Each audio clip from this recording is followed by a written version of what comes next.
वही सोनिया सेना है, ये वही सोनिया सेना जो काल्पनिक कहते थे। इनके लिए मैंने एक बात कही थी कि कलयुग में कहीं पुण्य के धाम नहीं थे, भारत में कहीं धर्म के आयाम नहीं थे। रावण के खानदान के होंगे वो दोस्तों जो लोग कह रहे थे कभी राम नहीं थे। जब पुण्य है तो कैसे कहे पाप नहीं थे, वरदान है तो कैसे कहे श्राप नहीं थे। और जब ये कहा कि राम नहीं थे तो ये लगा वो जैसे कह रहे हैं। उनके मुसलमानों से कहना चाहता हूँ जो रेड कॉर्पोरेट दरी बिछाने का काम करते हैं जाकर के नवाजवादियों के कार्यालय में, कि तुम्हें भी ये कुछ नहीं मानते। देख लो अपने आप को जो कहते थे कभी हम नास्तिक हैं, हम भगवान में आस्था नहीं रखते, आज उनके राम में भी आस्था हो रही है, आज वो भंडारे भी करने का काम कर रहे हैं। ये सब चुनावी 2017 में योगी आदित्यनाथ जी की सरकार से पहले आप देखेंगे उत्तर प्रदेश का एक जनपद नहीं बचा जहां पर मजहब के नाम पर दंगा ना हुआ हो।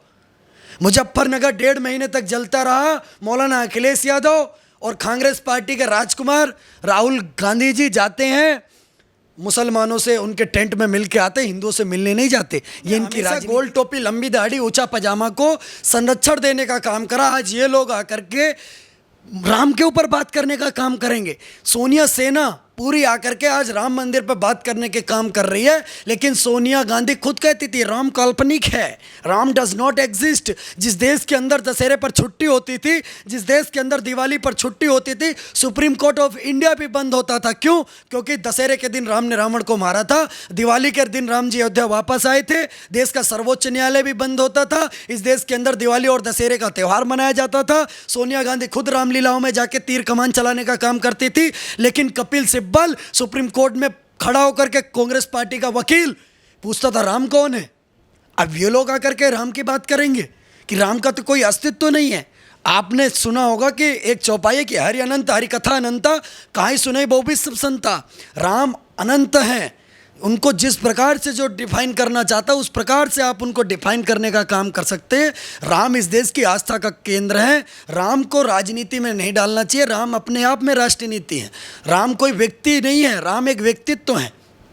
तो अब तो कांग्रेस कह रही ना कि मंगल भवन अमंगल हारी, द्रवों सुदशरथ अजीर बिहारी। अब तो चौपाई वो भी पढ़ रहे हैं महाराज, वो कह रहे हैं। आप एक बात देखिए, सबको एक दिन राम के पास आना है, ये आप एक बात सिद्ध हो गई।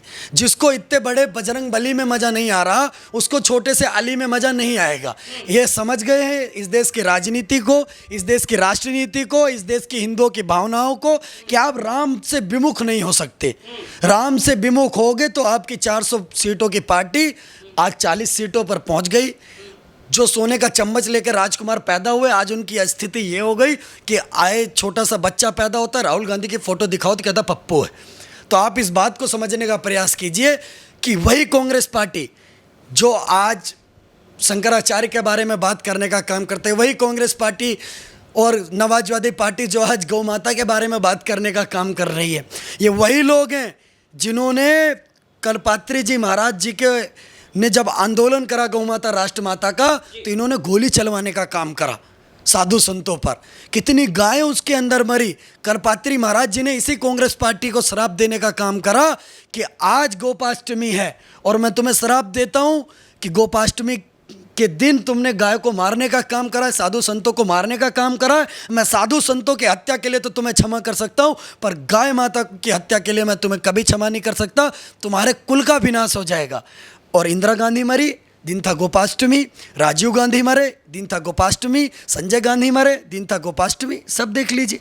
लेकिन एक बात बताइए, अगर अखिलेश यादव आजकल भजन कर रहे हैं, अगर राम के प्रति उनका भाव आ रहा है, तो दिक्कत क्या है कि सुबह का भूला शाम को लौट के आ गया? दिक्कत कुछ नहीं है, दिक्कत ये बरसाती मेढक। दिक्कत ये है कि इनको हिंदुत्व चुनाव में नजर आता है और चुनाव के बाद ये लोग राम को भूल जाते हैं। चुनाव से पहले तो माला भी डालेंगे, चुनाव से पहले तो कोट के ऊपर भी जनेऊ पहनने का काम करेंगे, लेकिन चुनाव निकल जाएगा तो राहुल गांधी पार्लियामेंट कहेंगे मेरी लड़ाई शक्ति से है। शक्ति यानी दुर्गा से है।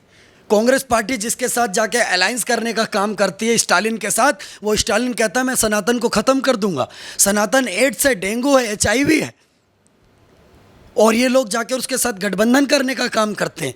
आप इस बात को समझने का प्रयास कीजिए कि नवाजवादी हो चाहे कांग्रेस पार्टी हो, इनके पैरों के नीचे ज़मीन नहीं और इन्हें अब भी यकीन नहीं। अगर ये 2027 के चुनाव का शगुफा राम मंदिर से निकालना चाहते तो इनको एक ही बात कहना चाहता हूँ कि न मंजिल न रहबर न हक में हवाएं है, कश्ती भी जर्जर, ये कैसा सफ़र है। मानसिक खतना करवाने के बाद आज ये लोग आकर के राम जी की बात कर रहे हैं, राम मंदिर की बात कर रहे हैं। कोई दिक्कत वाली बात नहीं, पर मैं एक बात छोटी सी जरूर कहना चाहूँगा। राम मंदिर का जिन्होंने चंदा चोरी करा उनके ऊपर सज़ा होनी चाहिए, कठोर से कठोर कार्रवाई होनी चाहिए। लेकिन राम मंदिर के चंदे के ऊपर राम जादव को ही बात करनी चाहिए, हराम जादव को बात नहीं करनी चाहिए, जिन्होंने कारसेवकों के ऊपर गोली चलवाई हो और जिन्होंने राम के खिलाफ, राम मंदिर के खिलाफ 500 सालों के संघर्ष को रोकने का काम किया और राम के अस्तित्व पर सवाल उठाने का काम किया हो। ऐसे हराम जादू को राम मंदिर के चंदे पर सवाल नहीं उठाना चाहिए। ये वही सोनिया सेना है, ये वही सोनिया सेना जो काल्पनिक कहते थे। इनके लिए मैंने बात कही थी कि कलयुग में कहीं पुण्य के धाम नहीं थे, भारत में कहीं धर्म के आयाम नहीं थे। रावण के खानदान के होंगे वो दोस्तों जो लोग कह रहे थे कभी राम नहीं थे। जब पुण्य है तो कैसे कहे पाप नहीं थे, वरदान है तो कैसे कहे श्राप नहीं थे। और जब ये कहा कि राम नहीं थे तो ये लगा वो जैसे कह रहे हो उनके बाप नहीं थे। आज इनको अपने बाप का भी पता चल गया कि बाप हैं। अच्छा, लेकिन अखिलेश यादव अभी चंदा तो अभी एक मजार में भी चोरी हुआ है और 100 करोड़ से ज्यादा का चंदा चोरी हुआ है, न्यूज पर चल रहा है। मौलाना अखिलेश यादव, इस पर इनके अंदर हैसियत है, औकात है अखिलेश यादव तुम्हारी कि उस मजार के ऊपर जहां पर चंदा चोरी हो उसके ऊपर टिप्पणी कर पाओ। 100 करोड़ से ज़्यादा का चंदा चोरी हुआ है, पिछले 10 साल से चोरी हो रहा था। किसी कांग्रेस पार्टी के MP, MLA, सांसद राहुल गांधी, सोनिया सेना, हैसियत है तुम्हारी, औकात है, टिप्पणी कर दो जा करके, बोलो। इनकी लड़ाई शक्ति और शंकर से हो सकती है, इनकी लड़ाई हिंदू और उनके विचारधारा से हो सकती है। ये तो भगवा आतंकवाद कहने का काम करते हैं, सैफरन टेरर बोलने का काम करते हैं। क्या सनातनी आतंकवादी होता है? ऐसे लोग चुनाव के टाइम पर आज हिंदू बनने के काम कर रहे हैं। ये चुनावी हिंदू है, चुनावी मेढक है ये। लेकिन अखिलेश यादव अभी से एक AI वीडियो पोस्ट करके कह रहे हैं कि भगवान राम क्या वनवास चले गए। देखिए, एक बात समझने का प्रयास करिए, राम जी तो अयोध्या में आकर के विराजमान हो गए, लेकिन नमाजवादी जरूर वनवास में चले गए।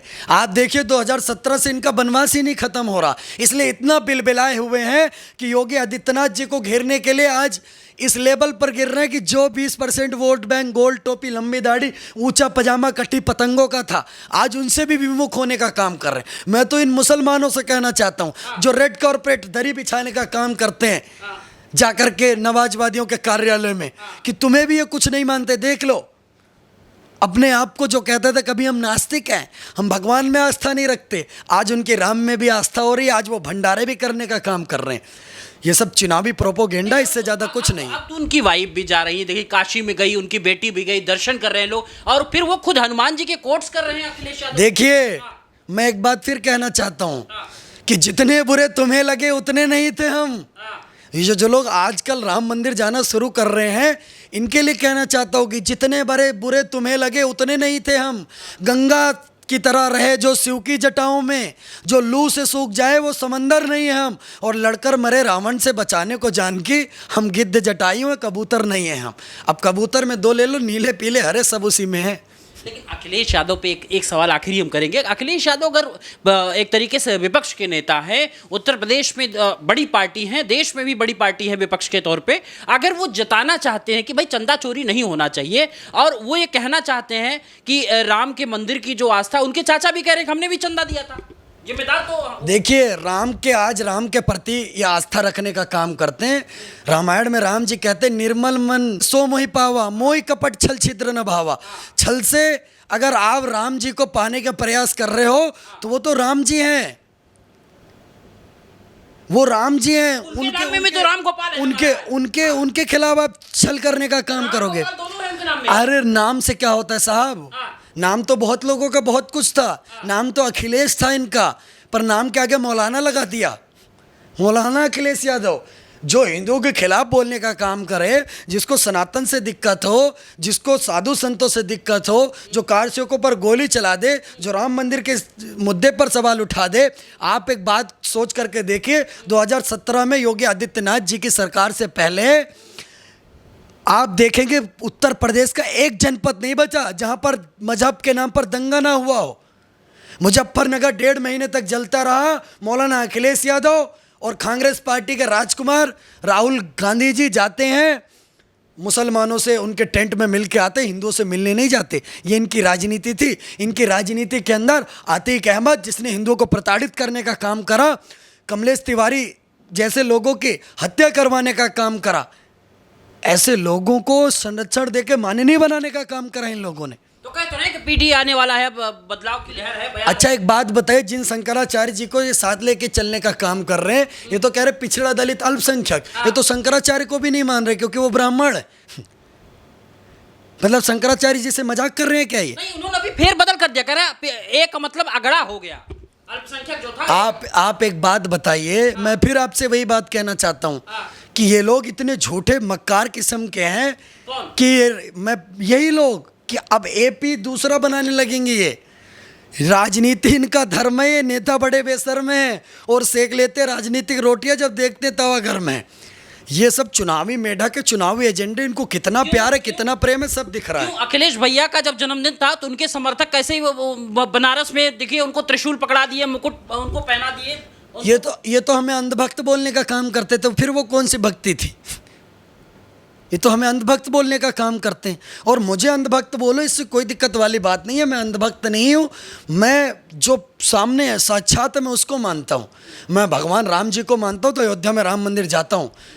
मैं कृष्ण जी को मानता हूँ तो मथुरा में जाकर दर्शन करने का काम करता हूँ। मैं शंकर जी को मानता हूँ तो 12 ज्योतिर्लिंग हैं, आप जाकर के उनके दर्शन कर सकते हैं। मैं सूर्य की पूजा करता हूँ, आप देखिए हम सूर्य को भगवान मानते, सूर्य की पूजा करते। बाहर निकल के देखे किसी मुल्ला मौलवी इनमें किसी में दम है, जाकर के सूर्य से आंख में आंख मिला दे, अंधे हो जाओगे। अल्लाह को देखा है कभी किसी ने? मोहम्मद को देखा है? हम तो जिसको देखते वो मानते हैं। हम अंधभक्त हुए, तुम अंधभक्त हुए? ये बताओ।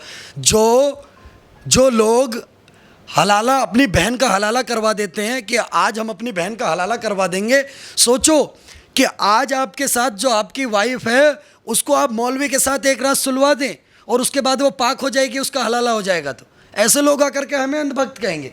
जो अपनी बहन बेटी मौलवी के साथ सुलवा के कहते पाक हो गई, वो लोग हमें कहेंगे अंधभक्त हैं।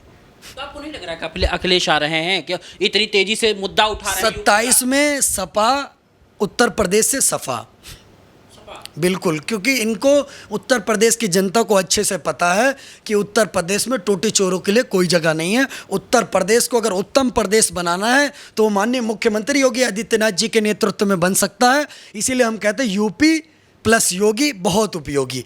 योगी आदित्यनाथ जैसा शासन कोई नहीं कर सकता। आज अगर उत्तर प्रदेश में कोई किसी बहन का दुपट्टा खींचेगा, चौराहा पार नहीं कर पाएगा, ये बात फैक्ट है।